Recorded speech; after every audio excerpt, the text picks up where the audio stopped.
3, 2. That was a good walk-in.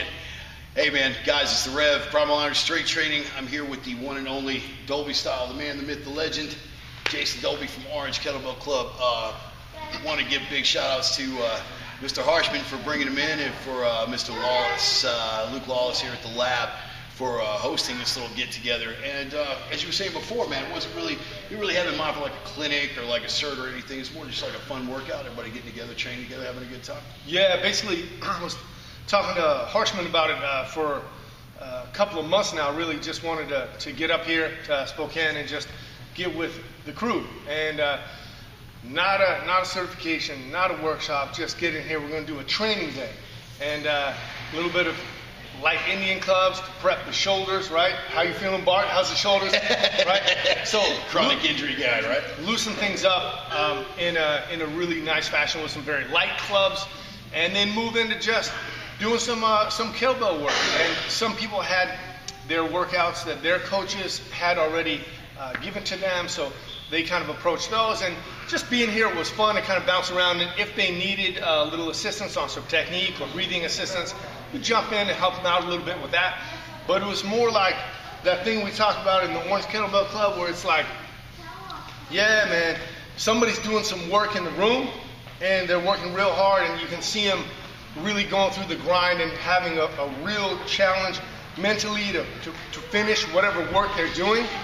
But the thing is, the spirit of the chew high that we always talk about, chew high, boom, chew high, boom. That right there, that's that energy that prevents the people around you from setting those bells down. And in turn, when it's your time to step into your set, you're doing your work, those people reach into your heart, your spirit, boom, and they grab it, and they will not let you quit or set it down at all, and we work through together. So we just did some really good work. We did some assistance drills, some of us did. I put Mr. Harshman through a very interesting pyramid complex. We'll call it grueling. Yeah, it was good. No. He's a beast though. It was so cool. It was 3 minutes with 22s and 3 minutes rest, and then 2 minutes with 24s, and then 2 minutes with 28s, where he did pace 15-15. Who does that long cycle double 28s back down to 2 minutes with 24, 3 minutes 22. Sorry, Bart. Well, no, you good. While we're on that, I wanted to address it. I mean, like you have different approaches. This is something we talked about like right at the beginning. Is you modify your approach to the specific student or the specific training partner. You know what I mean? Elaborate on that a little bit, because a lot of people are getting into that one-size-fits-all kind of thing with the kettlebell things. Is like one approach. It's like you seem to tailor it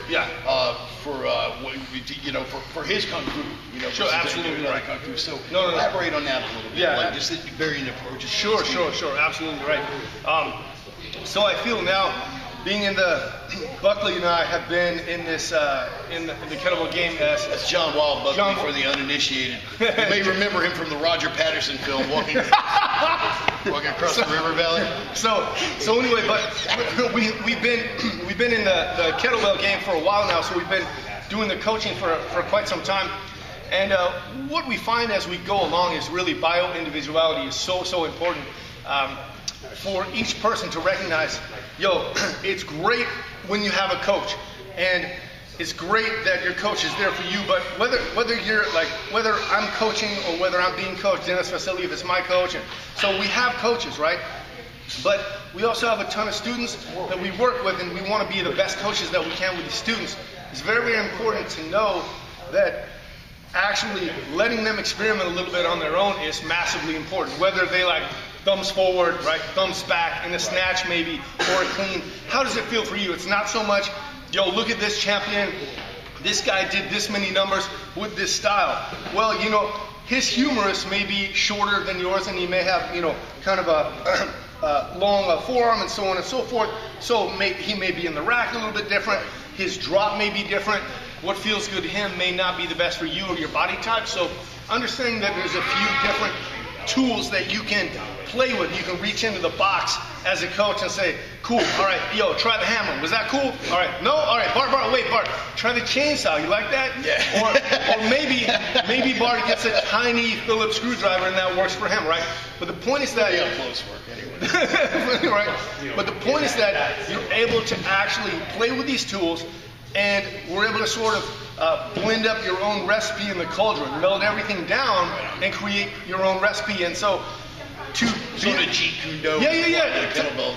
Right? To be able to bob and weave with coaching, because I feel that coaching and student coaching and coaching is so huge, because student and coach, it's a relationship. It never should be just you do without getting feedback from the individual, from the student. Listening and paying attention to what the student is saying is absolutely massive, because you don't know what it feels like. You're not in their shoes when they're lifting. So listening to them, how did it feel? Where was your head? Where was your mind? What's good for you? Do you like this pace, and then you like to increase the pace toward the end of the set? What feels good? How did the rack position feel? Let's play around with moving it around so you're not using as much muscle. Whatever it may be, being able to have that relationship. And I learn from my students all the time. I say, how does this feel? What feels best in this position here? Do you feel better having 2 days rest before a competition, or 1 day? Some people prefer 1 day rest because they feel a little bit tighter, a little bit stronger. Some people like longer. You have to learn, right? Learn the psyche and learn the body of the individual. Massively important. And for those of you watching or listening to this, you yourself, if you're training on your own, don't just fall into kind of this pool of a massive group of individuals that say, okay, well, I see the champ, or I see the best in the world, I must do it exactly like that. So really, talk with your coach, or if you're lifting by yourself, really experiment, fail, learn, repeat. That's really what it boils down to in life, right? So this way we can kind of pivot and get better as us, as individuals, right? Be the best you that you can be, Right on. It's massively important for sure. Fantastic.